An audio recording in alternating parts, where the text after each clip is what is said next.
Greetings, Ship Familia. Welcome back to the latinXfactor Sharpening Your Professional Edge program. I'm Dr. Dora Renaud, Senior Director of Academic Programs and Professional Development for SHPE National. Tonight is our 7th webinar, Harnessing Your Innovation for Change, which focuses on discovering ways to cultivate your creative thinking, finding the courage to take action, changing the world with your innovative ideas. We are so excited to welcome one of our very own SHPE lifetime members, Jay Flores, Global STEM Ambassador at Rockwell Automation. Jay has been a keynote speaker at our pre-college conference and helped to lead the Engineering Design Challenge at the National Convention. He is masterful at motivating students to become tomorrow's innovators. So without further ado, I'll pass over the mic to our featured speaker, Mr. Jay Flores. Thank you. Appreciate the opportunity. Happy to be here and share some of what I've learned over the years with you all. I've been a member since 2008 when SHPE really began to change my life. I'm so happy to be able to give back as a professional now and share some of this with you all. So before we get started, I want to get to know a little bit more about the audience we have on the webinar today, so I can tailor some of this towards that group. And if we have a wide variety, I'll make sure to get some good examples for people at different stages of their career or of their studies. So Dora, if you could launch the first poll question, and if everyone could please respond to that poll.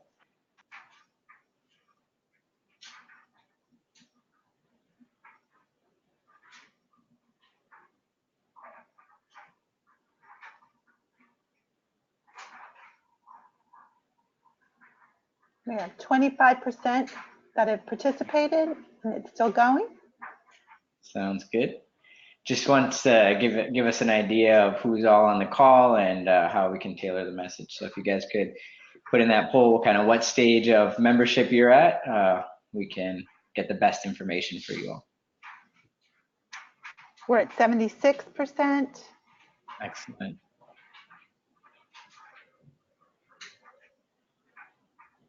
And we'll close the polls. And we'll share it. So it looks like we have 50% undergraduate, 11% professional with 0 to 3 years, and 39% professional 3 years plus. Okay, excellent. So majority of people on the call right now are in undergrad or grad level, and we have a good mix of professionals as well. So no high school students, so we'll skip that portion of it. But one of the things I do want to frame for this is the importance of helping inspire that next generation of innovators. So in addition to helping you gather the skills you need, I also want to share some tips on how we can help pass that forward, through the mission and vision of SHPE. So appreciate all of you responding. So now we have a better idea for that. And I'll start off with some of the learning objectives for today. So we're going to start with like how you actually get those creative ideas. How you start to think about ways that can change the world in ways that other people haven't ever thought of before, or how do you leverage those crazy ideas and start taking them towards something that you feel you might want to explore. And then from there, we'll go on to what are some of those barriers. So every one of us at some point has had an idea for a product or has wanted to start our own business or has thought of something that could change the world. But there's many of us who haven't taken that action because of X, Y, or Z barriers. So we'll look at some of the more common ones and some of the ways to overcome those. And then finally, if we're creating this, we want to make sure that we can have the impact, not only to allow you to have a successful business or impact in the community, depending on what you're going after here, but also to make it widespread enough that you can help impact and change the world. So before we go into that, though, I want to share a little bit of my background on how I got to this point and why I'm so passionate about, and I hope that some of you had some similar journeys, and even if they're not, we have some of those touch points through SHPE as to why you're so passionate about the subject. So if you look at the top, me in the little box, ever since I was a young kid, I was very curious. That was one of my favorite things to do, was just play around in boxes with my mom's pots and pans in the kitchen floor, just always curious and creative. I obviously love to play with toys too, but I was more intrigued by just the random things around me. Both my parents stressed the importance of education, but neither of them went to college for engineering. So SHIP became a very big, important part of my life and was really that familia that took me after my parents took me to kind of to my high school graduation. SHIP took the baton and helped me get to where I am today. Fun fact here in this little piece of paper that you can kind of see there. Fun fact about myself and my SHIP leadership. As part of the National Board of Directors when I was an undergrad, I was part of the team that helped create the new SHIP mission and vision statement. So that's one of my proudest contributions to SHIP is helping shift our focus towards changing lives and making sure that we're having the impact that the organization can have. I then graduated from the University of Wisconsin with a degree in mechanical engineering and started working for Rockwell Automation. Did a few years of technical sales, got to work in so many different industries from food and beverage to cars to entertainment, all kinds of different industries. So it was cool to see how things are made out there all around the world. And then all along that path, through college and through professional career, I've had this passion for giving back and helping inspire other Hispanic engineers and other young students to find their passion for math and science. And because some people helped me get there, and also I just have this desire to help people realize their fullest potential when it comes to STEM. And so I've really focused my energy now on helping inspire young minds to change the world by doing cool things with science, whether that's robots, whether it's STEM challenges. I've had the opportunity to travel the world and do things that are going to help these students understand that they have the power to change the world. So anything from just speaking to something specific that we're doing now with the You Make It Challenge, that's really a passion of mine. And I realized that these same ideas that are helping inspire these young people are some of the same ideas that get us excited about creating a new business or changing the world even as adults. So you'll see a lot of my connections, especially in this next part of the presentation, that tie back to when we were young. So I want you all to think back to when you were like me in that picture playing in the box and the crazy ideas you had back then, or maybe some of the crazy awesome ideas that your kids have if you have children. So we'll go into the next slide, but before that, Dora, if you could launch the next poll. I want to know what you guys think these two people have in common.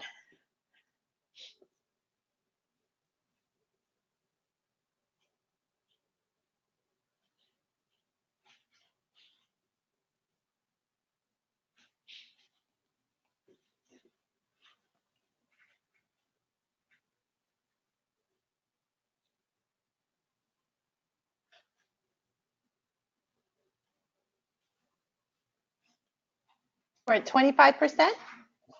All right, thank you. Everyone could just answer the poll and respond with what you think these two people in the photos here on the screen have in common. We're at 65%.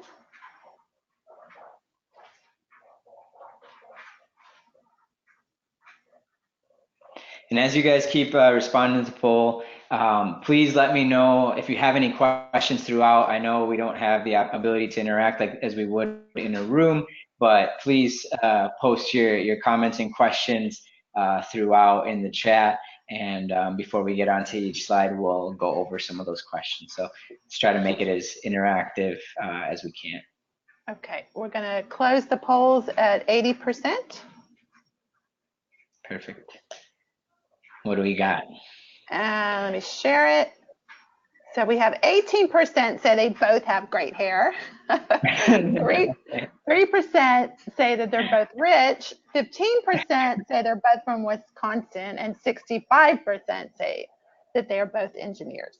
Okay, great. So I don't know. I think I look cute in the photo, but if I were to have that hairstyle right now, I don't know if I would be okay with that. So That wasn't one of them. I was born and raised in Wisconsin, but I don't believe Tony Stark was. And then I definitely wasn't rich in that photo. I'm doing okay now, but I'm still not Tony Stark rich. So the answer is everyone is born an engineer.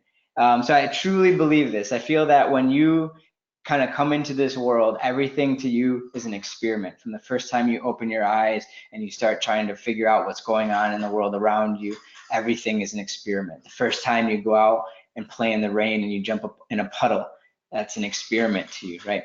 So that example that I gave earlier when I was playing with the pots and pans in the kitchen, some people might look at that as a kid kind of making a mess and being annoying. But to me, that was an acoustics experiment. I was trying to figure out what was the difference when I hit the pot with a wooden spoon versus a metal spoon and why that might happen. Same with the kid playing in the puddle. They're trying to understand what happens, and it's like almost Newton's laws are being experimented with these kids at young ages. And for some reason along the way, maybe it's we hear no too many times, or people tell us it is the way it is, or it's because I said so, or when you're in your math class and you ask the question, why would I ever need to use this again in my life? And the answer you get is because you need to pass the class, or because I said so, et cetera. You don't get a good answer. People start to lose that passion for math and science. And so it's critical that we help young people understand that they are engineers, they are problem solvers, and they can use their creative mindset at an early age to come up with ideas that can have an impact. That's how we make sure that the little kid in the box there grows up to be someone that has the power of math and science like Tony Stark. And that's how you need to think when you're coming up with creative ideas that can potentially change the world. You need to think back to the way you did when you were a young child. Kids have like this unlimited amount of creativity. In that box that I'm playing in at that time could have been a rocket ship to me, or a car, or a train. It could have been anything my imagination allowed it to be. But as we grow up, we start to lose that kind of creativity and imagination and that mindset that we can make anything. When the truth is that we are probably better suited to make any of those things happen because we now have more of that math, science, and business background. So I want you guys to think back to some idea you may have had as a child. Maybe you had to do a project where you had to create something and you drew, I know one time I drew a robot that would do my homework and would clean my room, right? What were those crazy ideas that you had back then that were impossible that maybe now today with the technology that we have could be possible? So I think of the example of when I was younger, the Power Ranger watch. So I would watch the Power Rangers and they had this watch where they could communicate with each other. And I had the toy version that, you press the button and it said a pre-recorded message. But I always thought, wow, this would be so cool if I had a real Power Ranger watch that I could call my friends with, or I could send secret messages through. And now, thanks to advancements in technology, we have those kind of watches, right? Apple watches or smart watches, activity trackers, all kinds of now technology that's in a watch that wasn't back then. So one of the key things for cultivating your creative ideas is to have some kind of idea journal. You can call it your engineering notebook, whatever you want to call it, but where you write down these crazy ideas that you have. And maybe some of them aren't that crazy either, but you start writing down these ideas that you have so that you can look back at them every, let's say, 3 months, 6 months, year, whatever period of time you want to look back at it. And you can say, okay, this is a crazy idea I had back in 2017. What has changed now that either makes this a good idea? There's a greater need for this in the world now. What new technologies have been created or are kind of in development that might make this more feasible? Or is this an idea that just really is not necessary for the world anymore, either because someone else created it, or we have an alternative solution, or it's just really not feasible at this moment? And so that helps you, have you ever thought of something and then you see it several years down the road and you're like, man, I had that idea back then, why didn't I do that? That happened to me. I remember drawing this thing when I was younger, and I had all these ideas of what the world would look like, and either I was disappointed because some of those things don't exist yet, and that's mostly my fault because it was my idea and my passion, and I didn't take the time to, you know, develop the technology to make it happen, and or someone already created it and now that's someone else's dream, right? So having that idea journal, idea notebook is one of the best ways for helping keep those creative ideas that you have in those moments alive, and ready for when the technology or the demand at the time is more suitable. And then the other thing that happens, and why I tie this back to kids, is in the kid's mind, anything is possible. And as we get older, we start to lose that because we failed, or because we've seen other people fail, or just because society says that things are the way they should be. So I like to look at it kind of the way that I've studied Elon Musk, and I feel he looks at it. Instead of looking at an idea that he has and thinking like most of us do of all the challenges and all of the barriers that are in the way of those things, he looks at things and says instead, this is what I think the world should be like, or the world should look like, and then reverse engineers what needs to happen in order to make that possible. And then finding a way to advance that reverse engineering process to get to a point where it could be done in our lifetime. So just think about what you want the world to look like in 5, 10, 15, 20 years, and reverse engineer what are those things that need to be possible for that to happen, whether that's computer speeds need to be quicker, or we need to connect more people, whatever the different things that aren't happening right now that need to be possible for your idea to thrive. Start looking at how you can start solving those. If you look at all the different businesses that Elon Musk has, they all lead towards some of his greater visions for the world, and some of them are kind of stepping stones towards that greater vision. So what are the stepping stones towards making your crazy, awesome idea possible? So look back at those crazy ideas you had in your idea journal, and then look forward and understand, what needs to happen for any ideas that you have looking towards the future. Any questions that have popped up so far yet, Dora, before we advance to the next slide? Check here. Yep. Yeah. Awesome. Let's see. It says, I love the way you present the inquisitive mind of a child. Everyone is born, can't see the bottom of it. Everyone is born an engineer. So just kind of a shout out to Noah Eshkar. Thank you for that comment. Yeah, comments are appreciated as well. Jokes, if you guys have any, whatever you all want to share.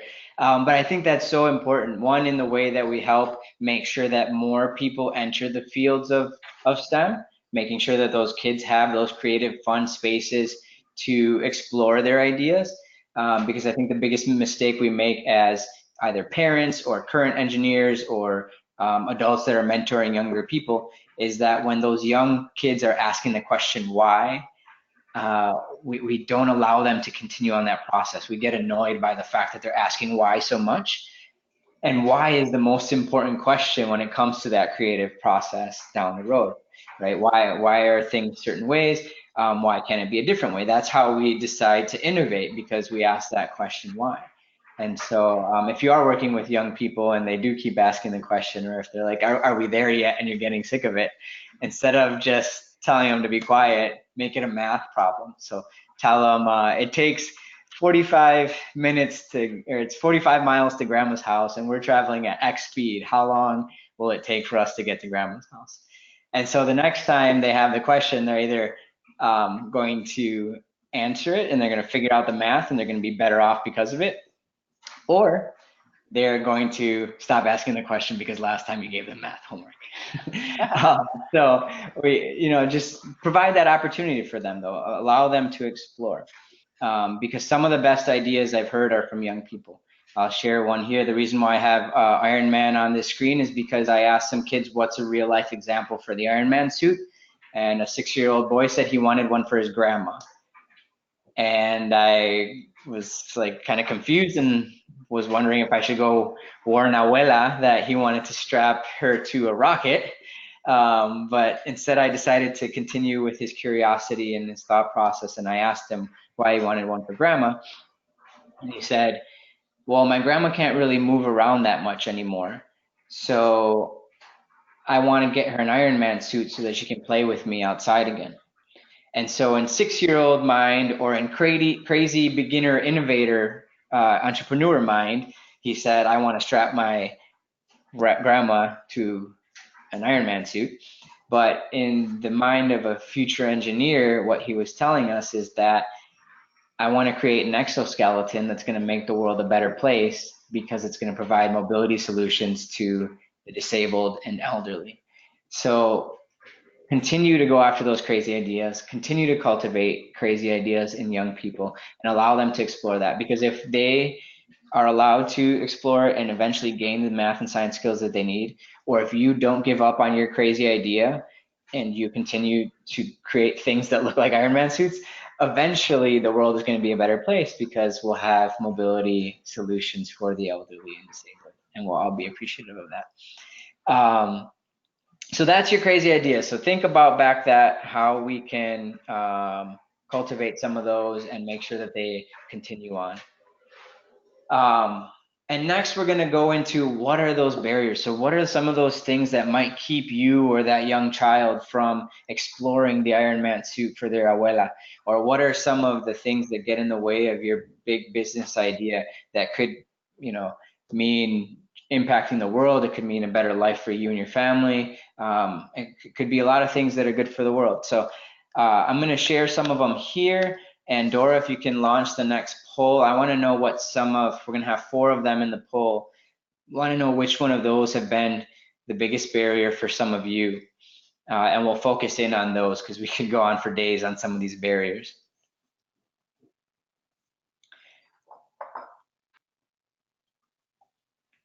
Okay. Poll is launched. Excellent. Thank you. So yeah, we'll just have 4 of those on there. We'll discuss others if we need to, or if you have a specific question, feel free to ask about one of them. But this area is really important because sometimes we're our own biggest roadblock.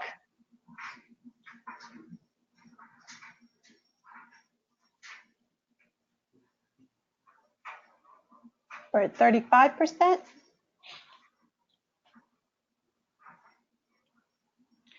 And if you don't particularly, maybe you're not this far along and you're just kind of on the webinar because you're curious, think about what you feel it might be one of those barriers for you, even if it hasn't been yet, or one that you've seen maybe others have had, if it hasn't really applied to you yet because you haven't gone down this path far enough.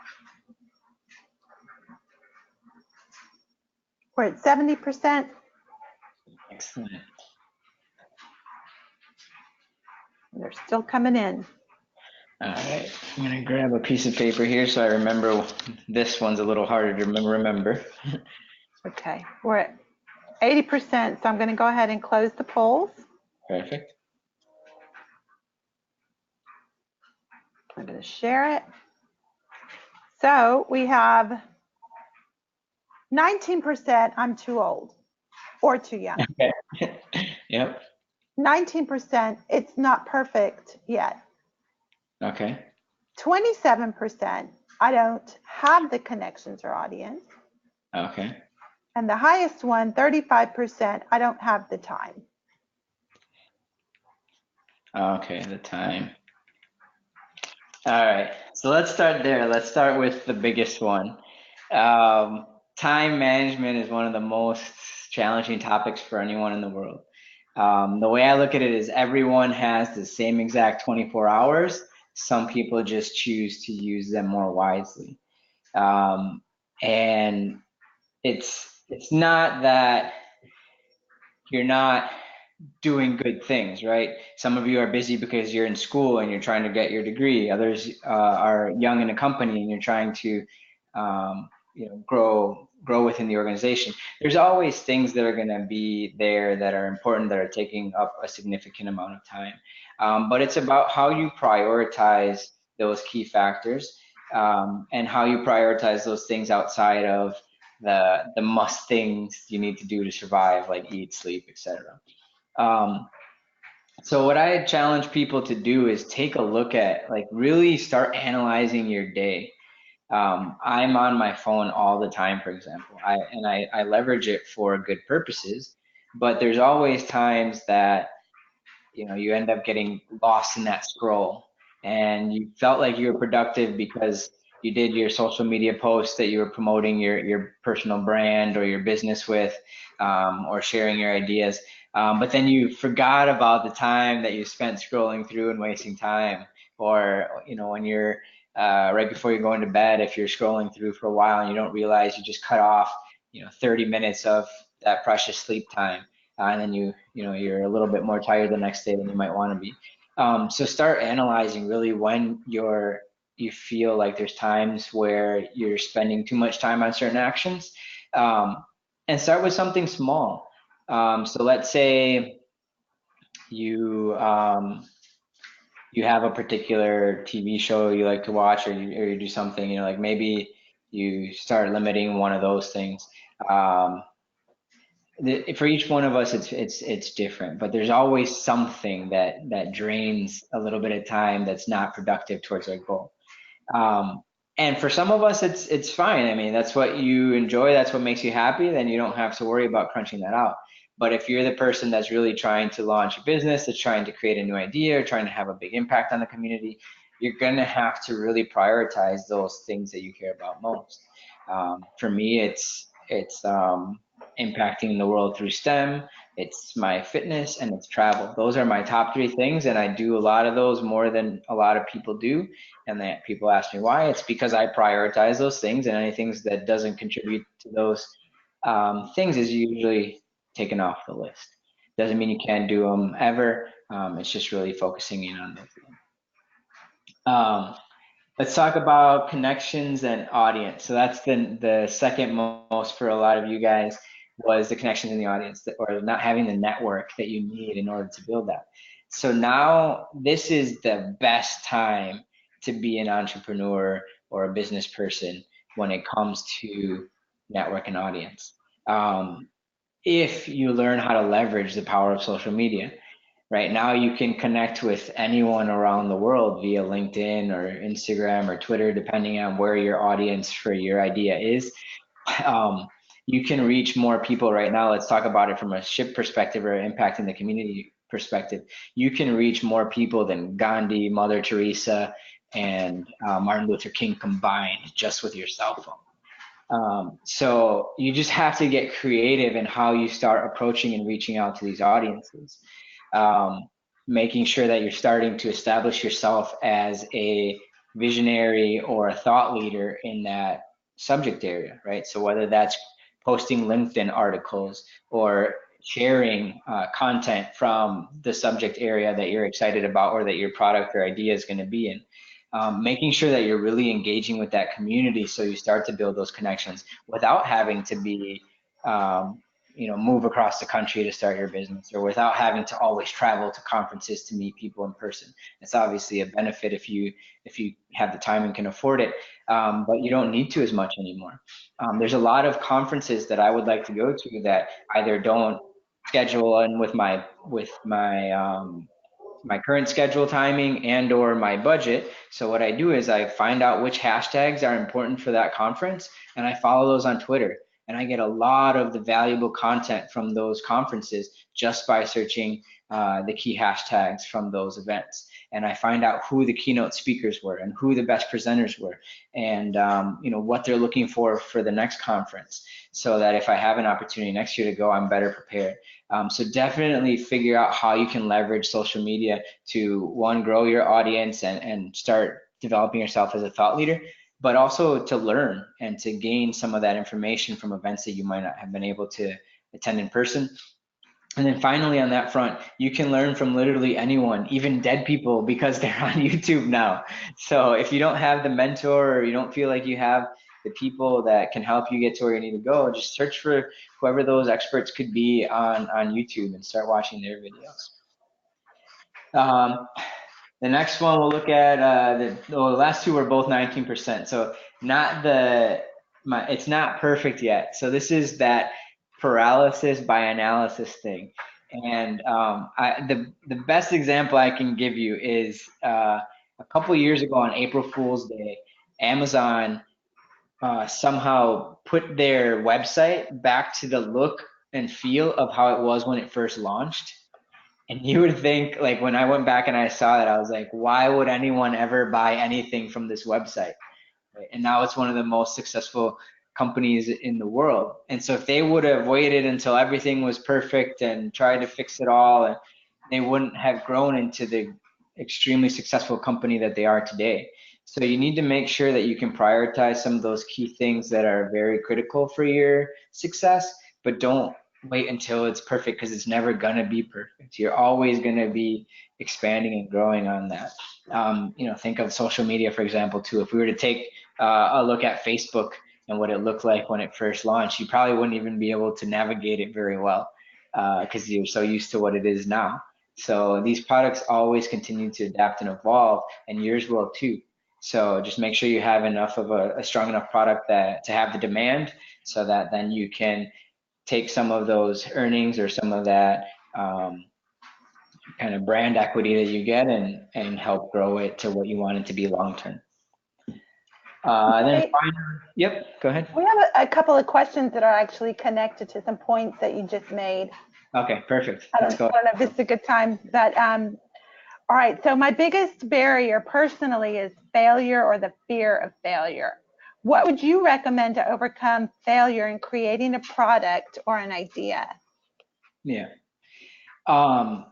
So I love the idea, it's called fail forward. So failure is going to happen to all entrepreneurs. If you study some of the best ones, they had 1,000 bad ideas before they had the really good one. But the key thing is that they learned something from those ideas, and that's how they were able to move forward. I think Edison is one of the ones that shared, he found like 999 ways how to not make the light bulb before he found out how to make the light bulb work. And so you just need to understand that it's part of the process.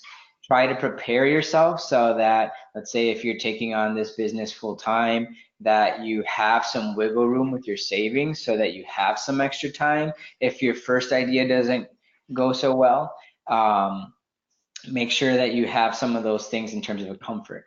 I try to stray away from a plan B, because that can often distract you and be an additional barrier that you're putting on yourself. It's almost like a safety net that's allowing you to fail and not fully go after plan A. So I encourage you to stick to plan A and go after it and really try to develop it and go on until, but make sure that you have those other things in terms of like your general comfort and things like savings, etc., ready for you so that you can go down that path. Hopefully that helps. What other questions did we have come through? My biggest barrier has been just my financial situation. Mm-hmm. How can I combat that or move past that? Yeah. Okay. So it all depends on your timing, right? If you have an idea that you feel needs to come to market soon in order for it to really have success, you might want to find ways to find a partner or investors that can help support. There's all kinds of events out there now for startups where you can get a group of people together and share you kind of pitch your idea and you can form teams. So there's more opportunities for that. And then the other key thing is just really taking a look at what you're spending and which one of those things are getting in the way of your product or your potential financial freedom in this future if you have success with this. And I know that sounds picky or the easy thing to say as an answer, but that's really usually what it comes down to is we're not willing to go all in on our idea, and that's why that continues to be a barrier. So look into either really clamping down on yourself and finding the ways to draw as much of your income or savings towards your idea, if you really think it's gonna be something that's gonna create something for you in the future, or look at how you can find partners and other potential investors to help you support that idea. And you can still, growing that idea with some investors is better than not growing it at all. Any other ones, Dora? Yeah. Can you please emphasize more on the experience barrier? It feels like companies are in a constant loop of, we can't give you an opportunity because you lack experience. Yeah. But this is another barrier to get that experience. How can we gain more experience outside of a job role? Okay. Yeah, so this is a really good. That's actually part of the answer. So that's a really good question. I get it a lot from students that are going after internship opportunities. So I'll use that analogy. It works similar in terms of creating your ideas or building a business as well. But what happens is, like, how do I get an internship if you're requiring me to have an internship to get the internship, right? It's this kind of a never-ending circle of I don't have it. So I have a gut feeling that that question came from kind of the career seeking opportunity. So I'll continue to frame it, the answer that way. If that's not where the question was coming from, please add an additional comment and we can try to elaborate. But what Dora said was exactly right. Look at those other organizations where you can gather relevant work experience. It doesn't have to be specific engineering experience, but relevant work experience that will apply to that field. So when I was recruiting for technical sales, we're usually looking for students that have a good technical background and also have the soft skills or the public speaking skills, et cetera, the business skills. And one of the best interviews students that ever came up to me at a career fair, she had no engineering internship experience, but she was able to frame so well her experience at Starbucks to a potential sales difficult situation that really made her a great candidate. So what she was saying was, I'm working with people in the morning who haven't had their coffee, who are late for work, who are in all kinds of stress, and I have to help them have this positive experience. And that resonated with me because I had customers whose line was down, who are having all kinds of downtime issues and potentially losing lots of money.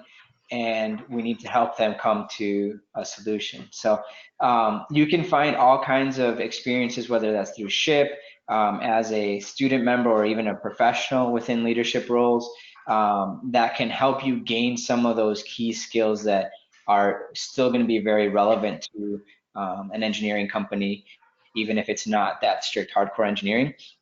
And if you're looking for some of that hardcore engineering, SHIP is still another good example. So you can do the Extreme Engineering Challenge or some of the design challenges at SHIP conference, hackathons, poster competitions. There's all kinds of different ways where you can get some of that technical experience that is just as relevant as an internship. And to tie that back to the ideas and creating a potential business, if you're trying to build a strong case in front of investors and they don't feel like you have the same experience, find ways to test out your solution, either with a nonprofit or with a community partner, or even like a first business client that you may do it for a very reduced cost or even for free, in order to kind of get that off the ground and get a good recommendation that you can then use to leverage for getting additional clients that then you would actually bill regularly, right? So there's all kinds of different ways to get around that. It's not comfortable sometimes at first to give out something for free or at a highly discounted rate, but that recommendation could open so many doors for you. So if you're in that situation, I highly recommend it. Any other ones, Dora? Let's see here. So should I start a company or nonprofit, or should I go to grad school first, or do both at the same time? So that one we'll have to talk maybe That one we might have to talk in person so I can get a better idea of your background. But the way I like to look at my decisions when it comes to my career or leadership roles I take, I want to put myself in the position of greatest influence. So if that to you is going to be starting your business, if you're ready and it's going to bring you more influence at this moment, um, then maybe that's the right decision for you. If you feel like you're still missing certain skills, then either you can decide to get a partner that can help you with those skill sets that you're not strongest at, or potentially, like you mentioned, go to grad school and gather those yourself. So that answer depends for everyone. Just really evaluate what you want and what you think you need to get there. And if you can find that on your own or on YouTube or any other way for free, then, or if someone will pay for you to go to school, then, you know, you can make that decision accordingly. Okay, we've got it's not really a question. I think it's more of just a comment or quote. 5 whys. Always ask why keeps the improvements going, from Christina Mendoza. Nice. I like that, Christina, and I think you read my mind because we're going to get to that in a second. But let me go into the last one. And if you have any more questions, continue to put them in there. But let me go back to the last one from the poll. And was it too old or too young? And so if you answered and it was because you're too old, let's look at a couple examples. Companies like LinkedIn, Geico, Intel, were all started by people that, Ford even, were all started by people older than their 40s, right? Kentucky Fried Chicken was started when Colonel Sanders was in his 60s. So nobody here is too old. If you have that passionate and if you have that good idea, it can work at any time. You just might have to adjust your lifestyle a little differently based on what your age is. So same front on when you're too young. You think of Mark Zuckerberg or some of the kind of children that you see on Shark Tank now that have great ideas and are building businesses. I don't think there's really an age to it. There might be certain factors that you need to look at in terms of how you brand yourself and how you change your lifestyle based on where you're at on that spectrum. But it's definitely not a true barrier that you should put in your way. And that's the key point to all of these right here. And you know, I don't want to spend too much more time on these unless if you have specific questions, because we've got one more key area to look at. But being an entrepreneur, trying to impact the world, again, whether it's through a business or whether it's through your SHPE involvement or any other nonprofit, it's challenging, right? There's going to be all kinds of things that the world throws at you, whether that's the economy, whether it's weather in your area. There's so many different things that could potentially get in your way. Don't trip yourself in addition to all of that, right? These things are going to happen. They're going to come through your mind. It's okay to have these excuses. Just don't let them actually impact or stop you from doing anything. They're going to come through your head. And what we're going to do is, like the last comment mentioned, is you want to take all of these little barriers and make them as small as you can, and make sure that your why, your reason for why you want to go into this business or why you want to have this impact on the community, you continue to help grow that. Because that's when you're going to have the tipping point to actually having success, is when you can make your why bigger than all those little barriers that were in the way that you had in your mind, that were stopping you. When you can shift that balance, that's when you're going to truly have success. So do whatever you can to minimize those excuses and those little barriers, and whatever you can to help continue to grow your passion, your reason why, your impact, and that'll help you get there. So let's take a look one more time if we have any other questions, and then we'll go on to the next one. Well, I just joined SHPE and I'm an undergraduate student. Okay. I'm hoping to start a high school program for SHPE and I would need guidance. I live up in the New York, live upstate New York in Binghamton. Okay. Definitely, yeah. So I would encourage you to reach out to chapters in your region that have worked with SHIP Junior chapters. Reach out to SHIP National for support. There's some teams that can help with that. Really, it comes down to finding someone that's passionate at the school that can help be your facilitator of, of, of the process of all the school things. What SHIP chapters, what university chapters do, what you can do best is serve as that role model. Don't feel like you need to recreate the wheel. Don't feel like you need to create all these different programs. What you guys can do best is serve as that example that's going to help those students see someone that looks like them in the engineering world and doing really cool things. And anytime you guys can have those connection points, that's what's going to help them kind of grow into what they have the potential to become. And I think the other key thing to do is to have multiple touch points. One presentation, you might get a kid excited about engineering that day, but then they're going to go back to their regular world and their math class that isn't as exciting as we would hope they would be, or whatever challenges they're facing that keep them from wanting to go into a STEM career.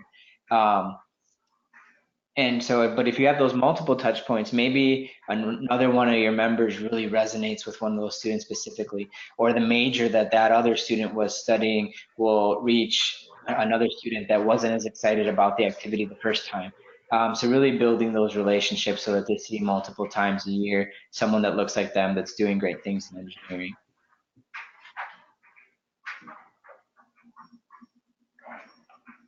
And that's all the questions we have.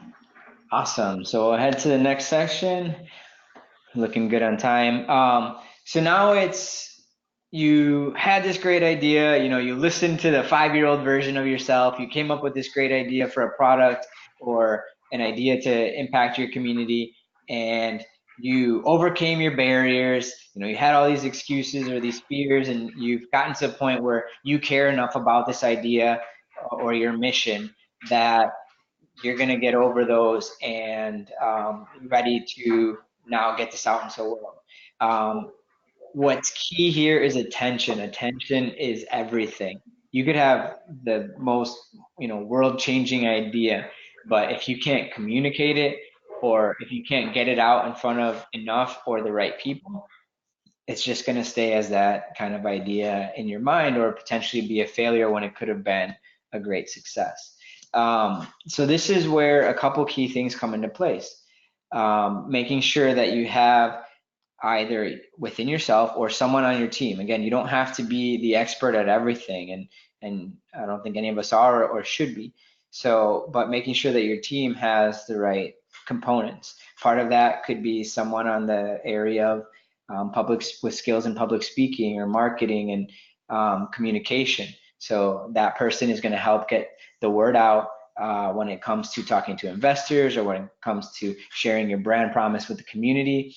You need to be able to develop that.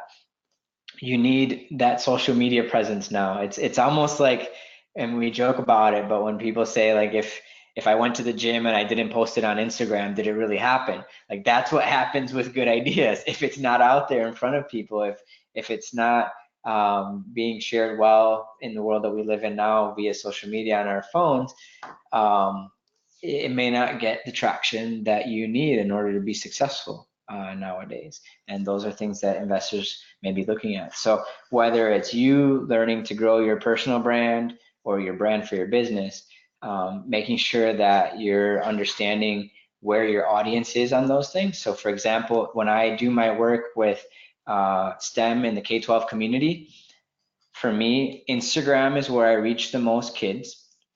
Twitter is where I reach the most teachers and parents and a good amount of professionals as well, and college students. And then LinkedIn is where I reach the majority of professionals and companies that support the kind of work that I do.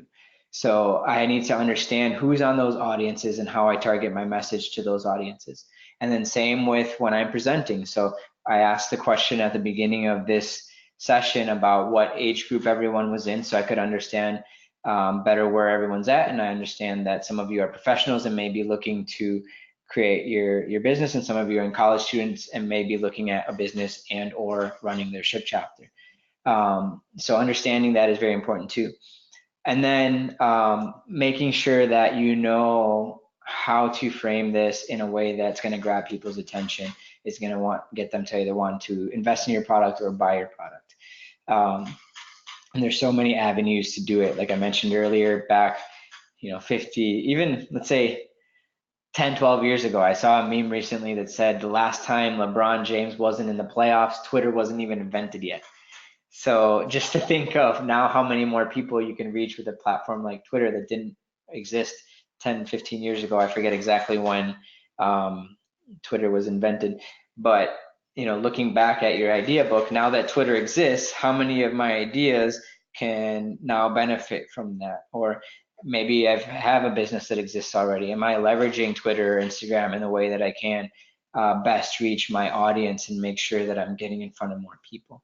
Because that's what's going to change the world, because society gets the best of what it celebrates, and attention goes to the things that society celebrates. So make sure that your product or your idea gets into, even if it's not necessarily in society in general, but within the community or industry that you care about the most, that your product is out there getting the attention.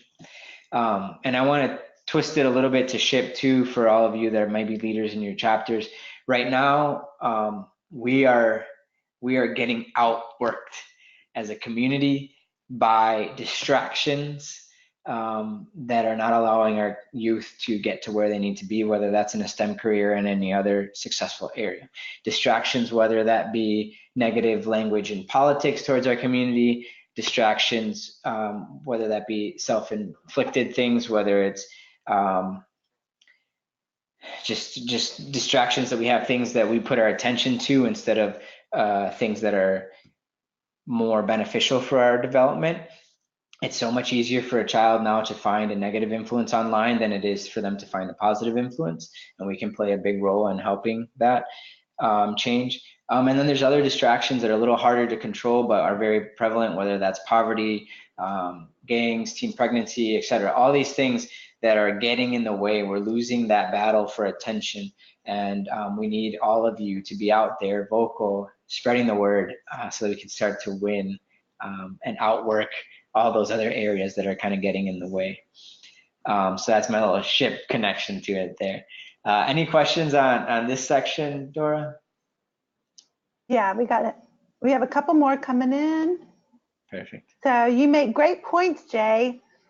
We should cultivate the idea of being curious and continue thinking young. One barrier is that a lot of this goes back to parenting. But in our position, how can we make sure to hit hard and push these ideas of thinking like a kid to high school students at events like Noche de Ciencias or any outreach event with the limited time we have with them? Yeah, absolutely. So one of the critical things is the limited time, and we can't necessarily in this frame of your question address that. But anytime you can have multiple touch points with your community, that's key. But what I try to do is reach them on the level, or reach them on their terms. So most of us go into an engineering presentation and we talk about what we do. We say engineering is important. We say it's going to provide you with good money, etc. And it's all great. It's all true. It's all important, but it's not inspiring. What I try to do instead is I go into a room and I try to understand what kids are passionate about right now. And I can guarantee you that I can find STEM behind whatever it is that they're already passionate about. So if they're passionate about sports, there's all kinds of engineering and design that goes into the gear that a lot of these athletes wear, or the surfaces that they play on. If they're passionate about cars, we can go into many examples of engineering there. If they're passionate about healthcare, a lot of people think of just nursing or being a doctor as the options, but there's all kinds of technology that goes into the devices that these medical professionals use. Even cereal is an example of something that's manufactured, packaged, delivered. There's so much engineering that goes into your Lucky Charms in the morning. So the key is to help them understand that STEM already exists in the area that they're excited about. So even if you lost your passion for STEM, even if you don't care about your math or your science class, if you can find those examples in the areas that you're passionate about, and you can combine that, you'll make your math and science more fun, and you'll be able to make a career out of whatever you're passionate about. So that child that was only cared about basketball but wasn't going to make it to the NBA could now design, gear for the NBA. Or the child who, for whatever reason, loves cereal, can now design and impact the world in that space and make a cereal that's healthier for the world or something along those lines. So yeah, a lot of them have lost that passion, but for the math and science, but if you can connect it to other things that they like, you might be able to impact them. What else do we have? All righty. So let's see here. Gosh, 5 more just came in. This is pretty much our last slide, I think, anyway, so we can keep going with the questions. We've got La Famosa. She sent in Dora Maria Abreu. Oh, Thanks nice. for sharing, Jay. I feel as a community, we all need to get out there and be role models for each other, no matter the age. And more importantly, be inclusive and supportive to our own community, small businesses. When we take the time to build each other up and encourage the resources, we help raise the bar in our community. We have expertise within SHPE that goes to waste because it is not encouraged nor included in efforts. 100%. One, thank you, because you were a mentor to me when I was growing up through my SHPE undergraduate time and beyond. So I appreciate that. And you're 100% right. I mean, especially if you have your own business, it's only going to help you grow, because if you're out there in the community and sharing what you do and showing support for young people in STEM, you're going to get a lot of that kind of just additional loyalty because of the impact that you're having on the community. It'll come back to you in a positive way. That's why you see so many Fortune 500 companies investing in STEM right now, because they want to impact young lives, and hopefully they'll come work for them in the future. And then additionally, yes, into supporting other businesses within our community, within our SHPE familia. Anything that you can do, even if it's just retweeting something every once in a while. You don't necessarily have to go and buy all of their products if you don't have the money at the time, but anything you can do to help spread the word and support our young professionals, or more wise professionals in the work that they do, is very important. And then I think we'll end with this one from Noah. Jay, you're so inspiring. Thank you for being you. Appreciate it.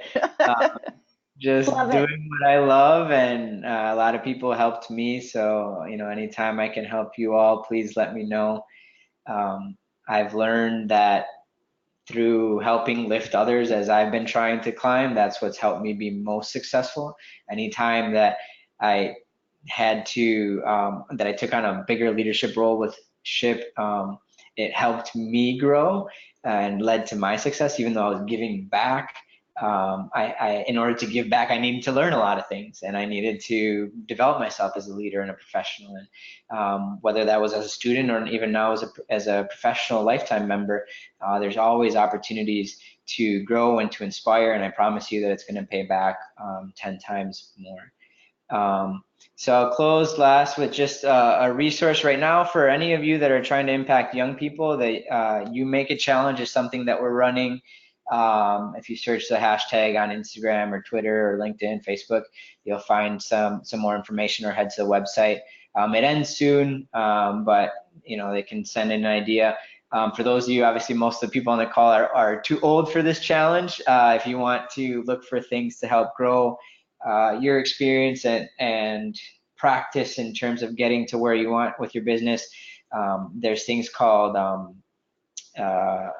startup events that are run all across the country. Some of them are themed for different specific types of industries or businesses or target audiences. So look at those startup events going on, and you can pitch your idea or work with the team and take it further. Hackathons, if you're in the computer science fields, definitely the design challenges at SHPE conference, like Extreme Engineering, the Nissan Design Challenge, the poster and paper competition. Those kind of things are all really good practice that SHPE can help with to help you get to where you want to go. And the last thing I want to say is this quote that I kind of twisted on from Gandhi when he said, "Be the change you want to see in the world." I want you guys to invent the change you wish to see in the world. Use your power of math and science to make an impact on the world. It truly is a superpower.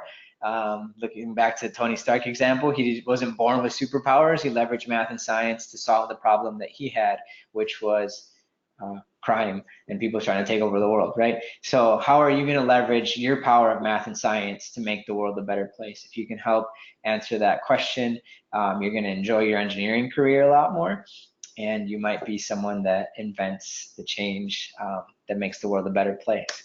So that's it. Let's just keep in touch. Website, Instagram, Facebook, Twitter, LinkedIn. I'm on all of them. So feel free to connect. I'll see some of you at NELA next week, right? Already almost.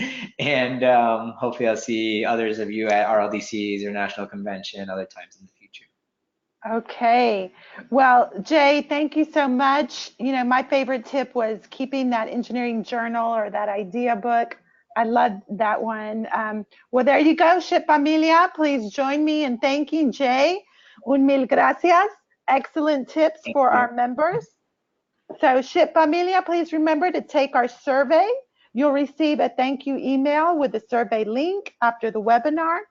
We need your constructive feedback to make this program the best it can be. And I'm happy to announce that our next 5 webinars are leading right up to convention. They will prepare you if you're going into that career fair. It's all about that career fair. So join us August 14th and August 28th for interview tips to land the job and tackling different types of interviews that our own industry partners will be leading those sessions. And I'm excited to share that we have added these videos to our ship.org website. So you go to ship.org and then programs, and you'll find the latinXfactor webinars if you want to share this one with Jay with your friends as well. So signing off from SHPE National, buenas noches, SHPE Familia. Good night, Jay. Good night. Gracias.